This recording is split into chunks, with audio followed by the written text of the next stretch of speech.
episode 99, powered by the Game Entertainment and Media. We are, I guess it's going to be later on, but this will be played later on. As of time of recording this, we're 2 games into the Stanley Cup Final, and it is 2-0 Vegas. We'll talk more about that during this episode. This is just the intro. Thanks for listening. Talk to you in a minute. Well, that was fun. All right, let's get right to it. So, lots to talk about. Obviously, the Stanley Cup Final going on between the Panthers and the Vegas Golden Knights. Vegas took a 3-1 series lead last night. That is Saturday the 10th that happened. As you can see, we also have a special guest here today. This is Blitz. This is my dog. And he's going to be sleeping in the background of this episode until he wakes up, at which point I will put him out the door. Anyway. So, we did a little bit of hockey stuff first. We went on a trip to Toronto, Gitano and I. We went to the Hockey Hall of Fame. That's where the intro clip is recorded. And that was a very, very good time. We learned a lot of hockey history. I flipped Brandon Shanahan off a couple times. Yeah, it was great. But let's get right into the Stanley Cup Finals. So, 3-1 Vegas, as I have already mentioned. They look like they are just dominating. The game that Florida won, I don't even really think they deserve to win. I haven't been paying too much attention to the series. Like I said, I was on vacation, so was Gitano, so we're just kind of spitballing a little bit here. Gitano also has some news out of Montreal that he'd like to talk to you about, so we'll get to that a little bit after. But like I said, let's dive right into the final. So, what do you have to say? So far, it's funny. We said when the series started that it would be, whether Bobrovsky plays to that level or not determines whether the Panthers win. I think he's been really good. Other than game one, it's game two, the 7-2 win for Vegas. I thought he's been really well. He hasn't been at the level that he was at against Boston and Toronto, but he's been super, super good still. So I'm surprised to see that Florida is behind in this series, but it's definitely not from lack of effort from him. He's been great. Yeah, Tkachuk's also been hurt, and that's kind of been detrimental for Florida. I think Barkov too. Barkov hasn't been playing very well. If he's not hurt, then he's just been terrible. Montour's cooled right off. Verhage hasn't been as clutch as he has been in the past. And Vegas just seems to be overwhelming. It seems like they have 4 waves that come at you. They have 6 mutants playing defense for them, and their goaltending has been good enough, right? And that's all they need. So that's what I've seen to this point. If we're talking Conn Smythe winner after 4 games, I think you have to give it to Jonathan Marchessault. The guy has been on an absolute tear. Honorable mention to Jack Eichel, maybe even Aiden Hill, but I think you got to give it to Marchessault. The guy has been one of the best players in hockey. That hockey said for the playoffs over his 12 games, or I think it's 13 games, 12 goals now. 13 goals. Last I checked, he was at 13 games, 13 goals. I will pull that up for you in just a second here. Okay, then it may be 13 and 14. I do not believe he scored last night. I could be wrong though. Okay, so it's 13 and 14 in his last 14, I should say. Okay, so there we go. That is some very, very good hockey being played by a guy who was given up for free by the Florida Panthers in the expansion draft 6 years ago. I still think Bobrovsky could take the Conn Smythe. Even if they lose, I think he still has a shot at getting it. I don't believe he's there. He's not going to get it. I think Marchessault's been too good, and I think a guy like Jack Eichel's been too good to give it to Bobrovsky. Sergei Bababka, if you will. Anyway. Other than that, it's been a very, very, honestly, kind of underwhelming series. From what I have been able to watch, it hasn't been what you expect a final to be. Yeah, it's lacking that that spark a little bit. You know what I mean? Yeah. I think the end of last night's game was the first time where it really felt like they hated each other and were playing for a cup. Everything else before that just kind of felt pedestrian almost. I hear you, and I agree with you. So, I think obviously I picked Vegas before the series. Now they're up 3-1. I'm obviously not wavering in my pick. I still think Vegas is going to win. I'm going to assume that you flipped and you are now picking Vegas to win. Yeah, I still stand by my prediction from before the series started that if Bobrovsky played at that level that they would win. But I do realize that they probably will not be winning the Stanley Cup this year. I think it's a great run for them. They did some great things. They have a core, I would say, that's still pretty good. Probably can contend for another couple of years. So definitely won't be one and done for the Florida Panthers, I don't think.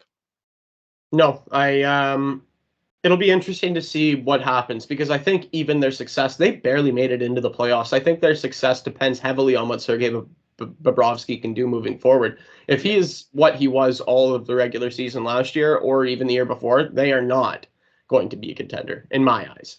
I think they went on a hot streak and he went on a hot streak at the perfect time, and that's why they are where they are right now. They remind me a lot of the Edmonton Oilers in 2006. And yeah, that's, I think, probably what's going to happen to them. And what happened to the Oilers is they didn't make the playoffs the next year. And they went on a very, very long tirade, almost a decade until they got McDavid, of just being absolutely embarrassingly bad. And well, I think I see that. the big difference here is like Florida's piece, they're still pretty young. Like Kachuk, Barkov, like they're not old. Ekblad's not even that old. And the big thing for them is they also have Alex Lyon and Spencer Knight as goaltenders. So even if Bobrovsky doesn't play great, they still have two other really good options. And then they don't have to be, top of the division, first place President's Trophy. If they can get into the playoffs and do this again next year, I would not be surprised. Yeah, and maybe that's just kind of what Bobrovsky does, right? Is he just turns it on when the time comes, when he's like a diamond. He's created under pressure. Because man, when there's no pressure on him, he is very, very chillaxed and terrible. So, yeah, let's move into some Caufield talk because I know you want to get into that. Let me just start it off if you don't mind, and then you can absolutely cook. How does that sound? Absolutely, that sounds great for me. Okay, so how can I make this about the Toronto Maple Leafs? All right. So this is how I'm going to spin this. Why is it that everywhere else in the league, and I have to give credit to Brian Hayes for this, because he said this first, and I just wholeheartedly agree with him. Why is it that everywhere else in the league, including Montreal, you get guys willing to take team-friendly contracts in order to help the team win in the future? 8 years, and what was the AAV? 7.85. Yeah, see, that's... And I get it. I would put Cole Caufield much closer to a William Nylander than I would put him to an Austin Matthews. I think we can agree on that. Yeah, I think I'll take that. But again, you're comparing him to like a very, very, very good player and one of the best in the league. So yeah, I would say that's probably fair. Yeah, and I would even say he's probably, in terms of value, worth maybe even a little bit more than Nylander.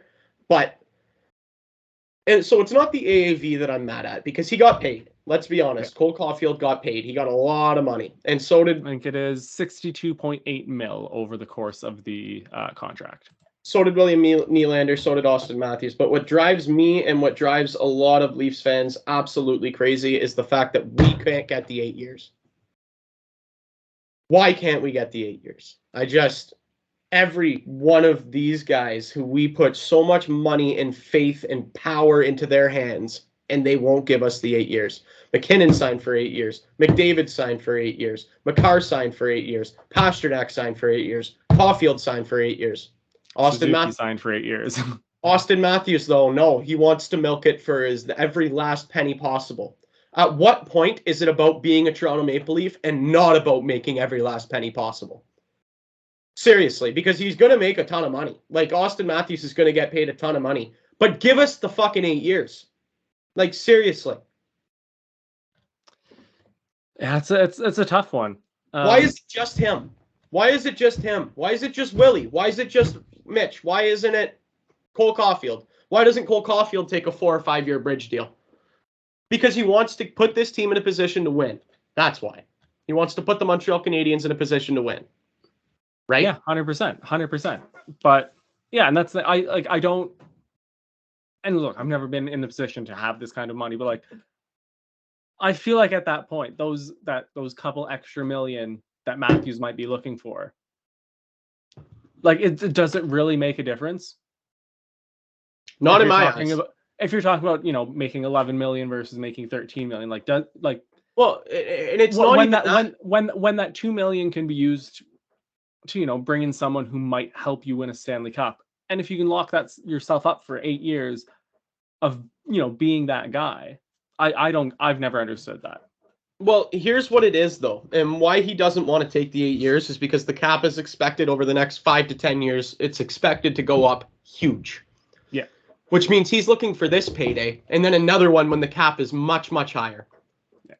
Whereas everybody else in the league will just take the 8 years now. And that's what frustrates me and everybody else that's a fan of this team.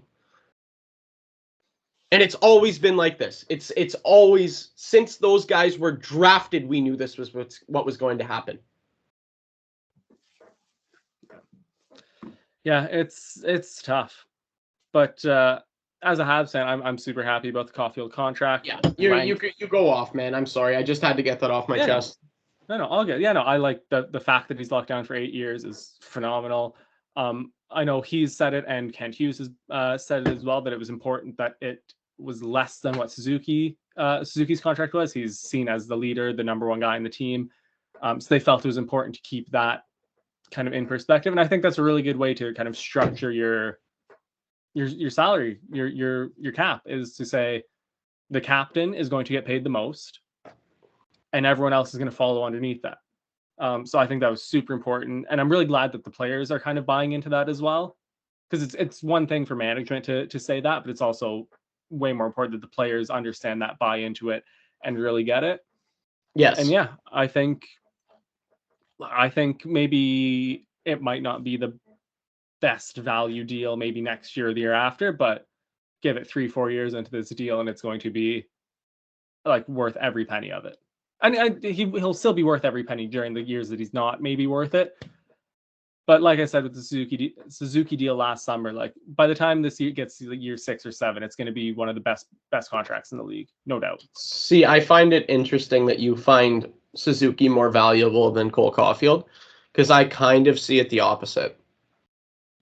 Well, I think the fact that he's our captain kind of pushes him over the edge. Player for player, I think they're equal in terms of like their value to the team. But I think the fact that Nick is the captain kind of gives him that little step. And yeah, I think it's only 200,000 less than the Suzuki deal over the deal, like the length of the contract, which is fine. Keeps him under, but also keeps him, as the second highest paid player in the team, unless you're including Carey Price. So yeah, I think it's great. I'm so happy that he's going to be a fucking Hab for the next 8 years. Like that's, to me, is the best part. Yeah, well, of course. He wants to be here. He wants to be a Hab. He wants to win here. It's perfect. It's just perfect. Yeah, that's you couldn't have asked for much more. So do you want to talk any PLD trade rumors yet, or do you want to save that for postseason? I will just say this. I don't want to do like too much about it because there's nothing like concrete to talk about other than just the rumors. But I don't think the Habs should trade for him this summer. If I'm Kent Hughes, this player has been very vocal about wanting to play in Montreal, wants to be in Montreal. His agent said he's not signing long-term in Winnipeg or anywhere else like this summer. I don't see why you would trade assets to get a guy who's going to come to you next summer for free. And the Winnipeg Jets are still not going to give him away for nothing. Like, it's not like we're going to flip, Michael Pezzetta in a 7th for Dubois, right? Like, they're going to ask for a pretty hefty return.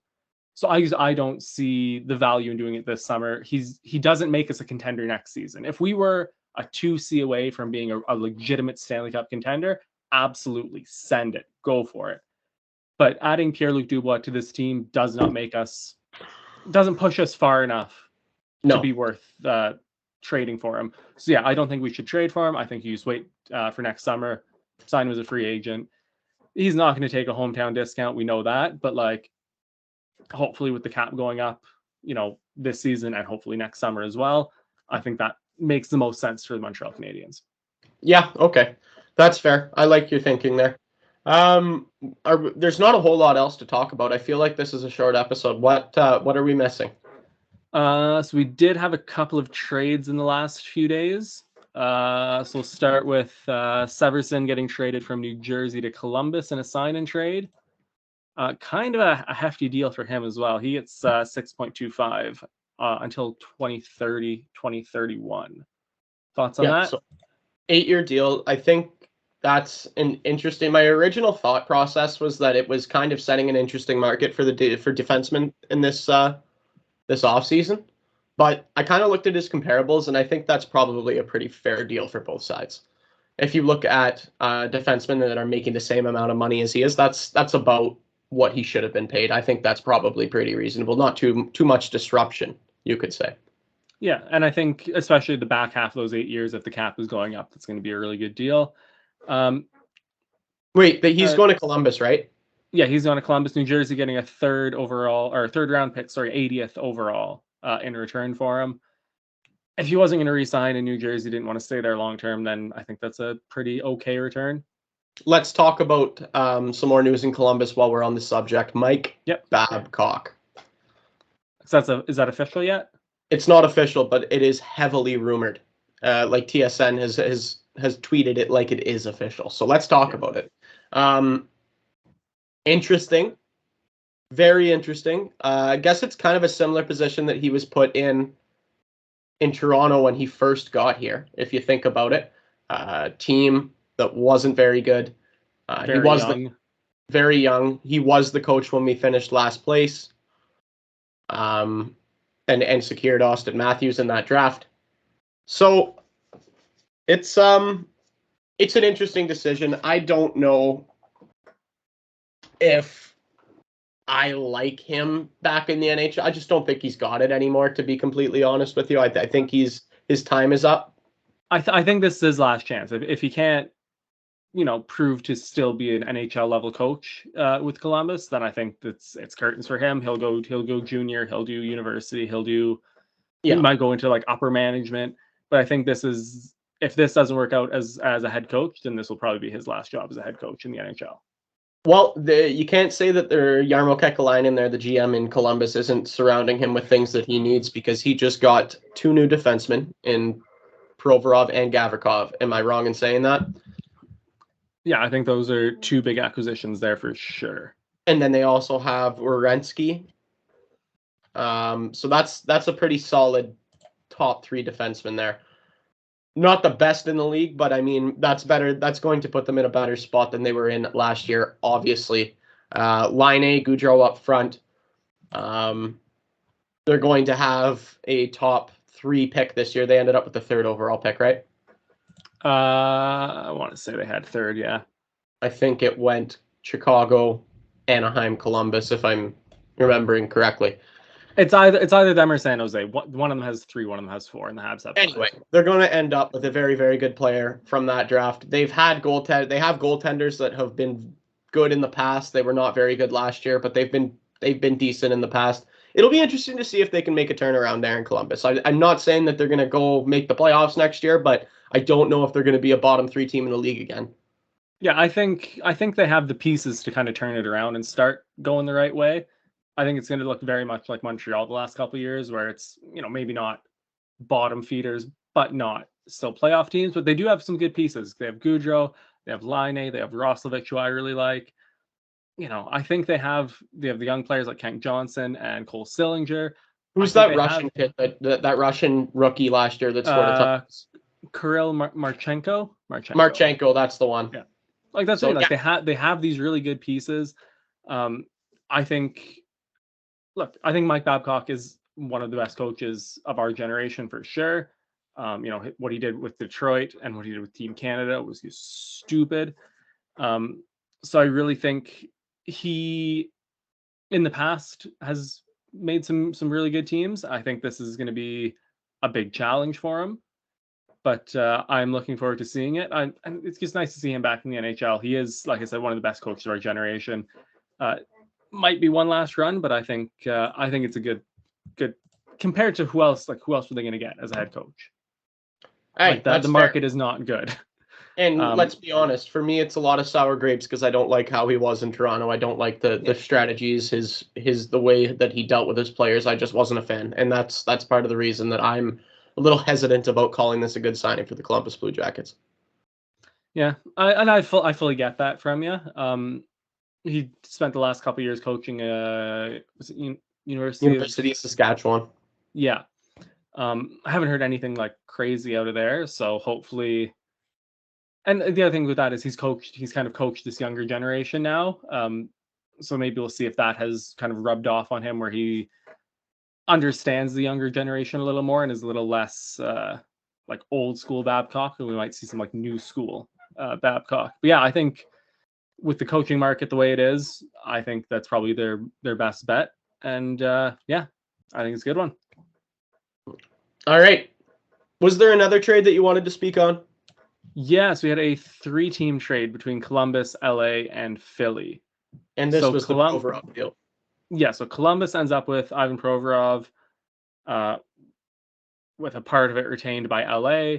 LA gets Kevin Connaughton and Hayden Hodgson out of this. I don't know who they are. Sorry. And the Flyers get Cal Peterson, Sean Walker, and a second-round pick, plus LA's first-round pick in this year's draft.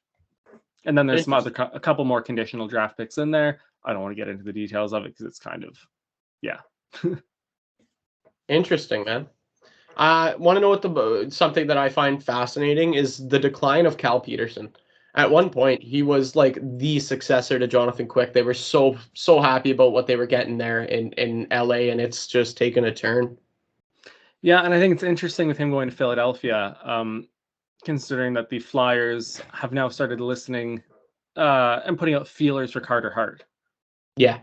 So I think that's a super interesting kind of situation to be in, because either they rock a 1A, 1B of Hart and Peterson, which I think is probably a really good combo, both still pretty young, or you try and flip Carter Hart, get some value back for him, because he'll still have a pretty high return, I think.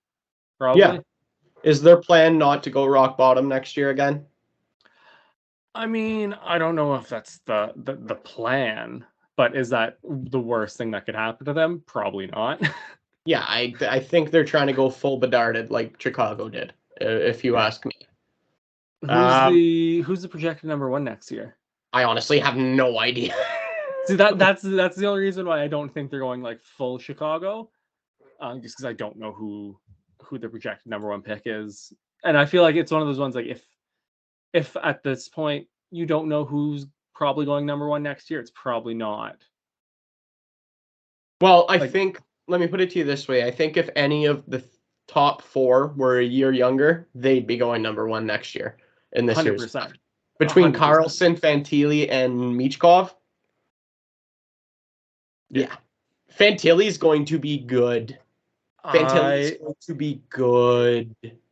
Anaheim's going to be disgusting in a couple of years, because they absolutely should take Fantilli at 2. God, no doubt about it. Oh my God! And the only thing is if they take Michkov, which I also wouldn't hate. Well, weren't you talking about a little conspiracy theory about Michkov going to Montreal? I would love Michkov in Montreal at 5. 5 years from now, he signs an ELC of 3 years. I don't even think it's 5 years. I forgot how long he's got a deal in Russia still. Yeah, but I would not hate him showing up in Montreal in 3-4 years on an ELC for 3 years. I think that would be phenomenal. I would, anyways, personally, but yeah. But anyways, yeah, I don't think the Flyers are going to go full rock bottom, but if it happens, I don't think it's the worst for them.